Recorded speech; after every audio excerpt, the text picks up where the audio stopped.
কিছু রহস্য সমুদ্রের চেয়েও গভীর, কিছু উচ্চাকাঙ্ক্ষা আকাশের চেয়েও বিশাল, আর কিছু যুদ্ধ হয় লোকচক্ষুর আড়ালে, যেখানে একটি ভুল মানেই তৃতীয় বিশ্বযুদ্ধ। আজ আমরা ডুব দিব ইতিহাসের সেই রকমই এক শীতল অন্ধকার অধ্যায়ে। এটি কোনো সাধারণ গোয়েন্দা গল্প নয়, এটি হলো বিশ্বের সবচেয়ে শক্তিশালী দুটি দেশের ছায়াযুদ্ধের সেই অবিশ্বাস্য কাহিনী, যেখানে একটি সুপার পাওয়ার অন্য একটি সুপার পাওয়ারের সবচেয়ে গোপন পারমাণবিক অস্ত্রটি চুরি করার চেষ্টা করেছিল, তাও সমুদ্রের 5 কিলোমিটার গভীর থেকে। এটি ছিল প্রজেক্ট অ্যাজোরিয়ানের গল্প, ইতিহাসের সর্বশ্রেষ্ঠ এবং সবচেয়ে দুঃসাহসিক সমুদ্র চুরির শ্বাসরুদ্ধকর অভিযান। 1968 সাল, পৃথিবী স্নায়ুযুদ্ধের বরফ শীতল চাদরে ঢাকা। একদিকে মার্কিন যুক্তরাষ্ট্র, অন্যদিকে সোভিয়েত ইউনিয়ন। দুই পক্ষই প্রস্তুত, আঙ্গুল পারমাণবিক বোমার বাটনে। এই দমবদ্ধ করা পরিস্থিতিতেও মহাসাগরের গভীরে চলছিল এক অদৃশ্য যুদ্ধ। শিকারের মতো ঘুরে বেড়াচ্ছিল পারমাণবিক সাবমেরিনগুলো। ঠিক এমনই এক সময়ে সোভিয়েত নৌবাহিনীর গর্ব K-129 নামক একটি golf 2 class ballistic missile submarine 98 জন ক্রু এবং 3টি পারমাণবিক মিসাইল নিয়ে তার রুটিন পেট্রোলে বের হয়। কিন্তু হঠাৎ করেই একদিন সব যোগাযোগ বিচ্ছিন্ন হয়ে যায়। প্রশান্ত মহাসাগরের বিশাল বুকে যেন হাওয়ায় মিলিয়ে যায় সাবমেরিনটি। সোভিয়েত ইউনিয়নের মাথায় আকাশ ভেঙে পড়ল। তাদের সবচেয়ে ভয়ঙ্কর অস্ত্রগুলোর মধ্যে একটি উধাও। তারা সপ্তাহব্যাপী চিরুনি তল্লাশি চালালো, কিন্তু K-129 এর কোনো চিহ্নই পাওয়া গেল না।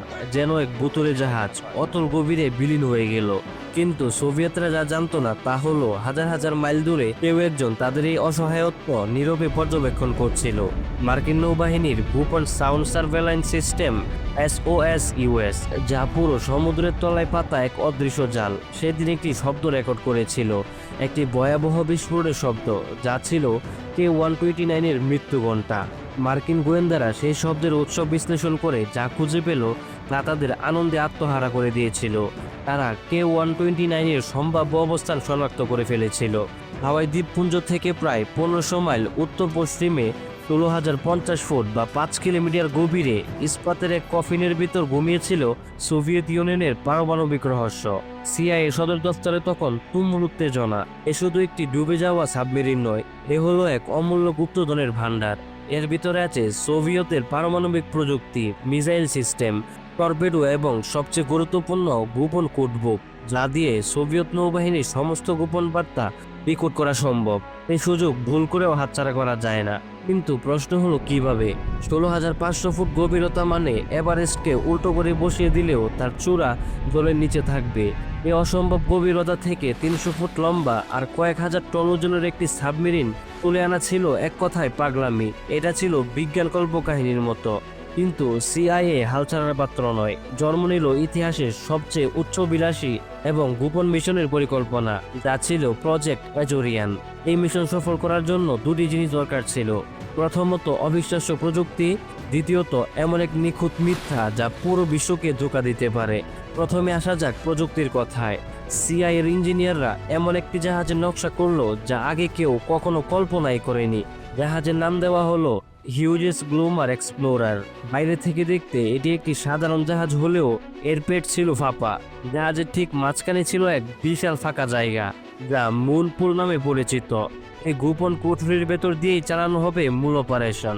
আর সেই অপারেশনের মূল অস্ত্র একটি বিশাল যান্ত্রিক থাবা বা ক্ল। এর কোড নেম ছিল ক্লেমেন্টাইন। প্রায় একটি ছোট বাড়ির সমান আকারের এই যান্ত্রিক দ্বৈতকে নামানো হবে সমুদ্রের 5 কিলোমিটার গভীরে। এটি সাবমেরিনকে আলতো করে আঁকড়ে ধরবে এবং তুলে আনবে জাহাজের পেটের ভেতর। পুরো প্রক্রিয়াটি ঘটবে জলের নিচে, লোকচক্ষুর সম্পূর্ণ আড়ালে। এবার প্রযুক্তি তো না হলো, কিন্তু বিশ্বকে কি বলা হবে?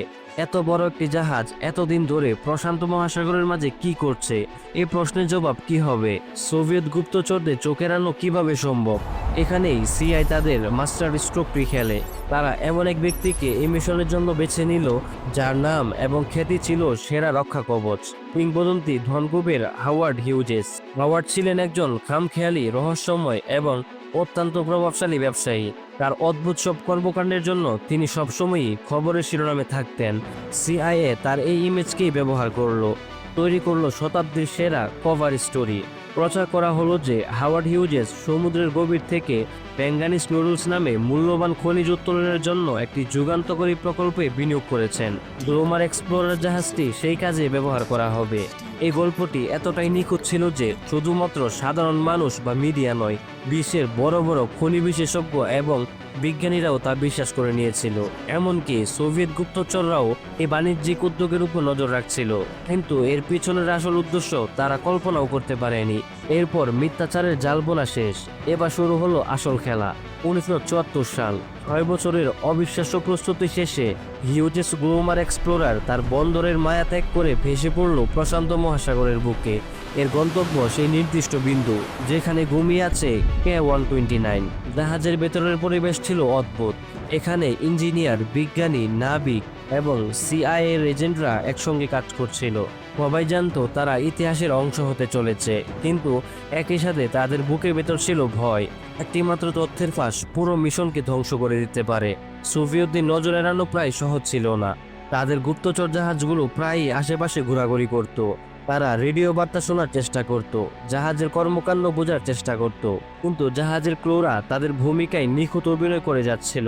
তারা দিনের পর দিন এমন ভাব করত যেন সত্যি খনিজ উত্তোলনের কাজ চলছে।